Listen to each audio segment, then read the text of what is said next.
프리고진에 대해서 러시아 국민들이 느끼는 감정이 마치 전쟁 영웅 같은 그런 것이라면 프리고진이 포스트 푸틴을 노릴 가능성이 있는지. 이 프리고진이 지금 이제 벨라루스 가 있다고 합니다마는 푸틴 대통령이 뭐 법의 심판도 언급하고 또 2.5조 연간 주던 예산 이거 들여다보겠다라고 하는데 정말 안전할 수 있는 건지 이 부분은 어떻게 보십니까?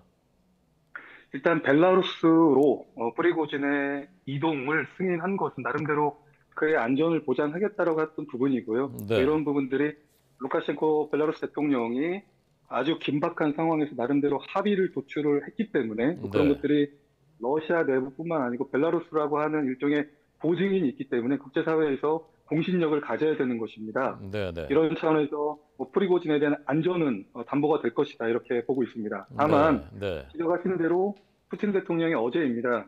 크렘린궁 스타보르 광장에서 이번 반란 사태 진압 과정에서 뭐 공을 세웠던 군, 경, 국가 근위대 그리고 사법계에 종사하는 여러 이제 공무원들을 대상으로 그들의 이제 공을 치하하는 이런 과정 속에서 네, 그간 바그너 그룹의 러시아 당국이 지원했던 자금을 추적하겠다.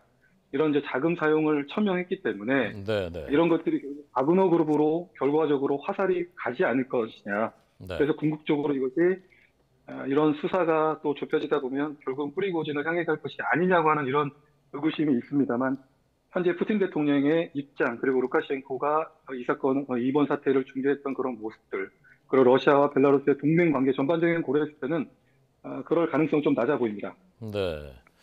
지금 프리고진도 벨라루스에 가 있습니다만 마음이 편치만은 않을 텐데요. 앞으로 프리고진이 선택할 수 있는 정치적인 행보, 자신의 진로는 어떤 것일 것이라고 예상하십니까?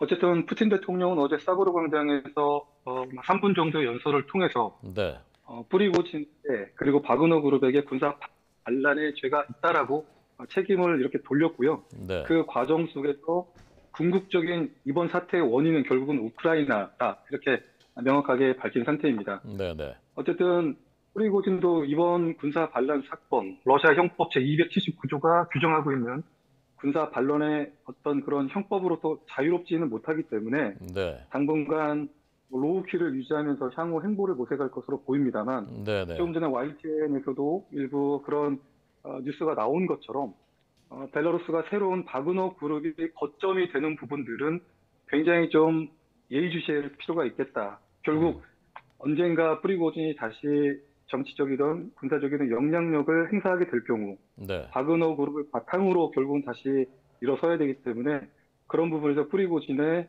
앞으로 행보는 여전히 가능성이 있는 모습이다 이렇게 평가를 해봅니다. 네, 알겠습니다.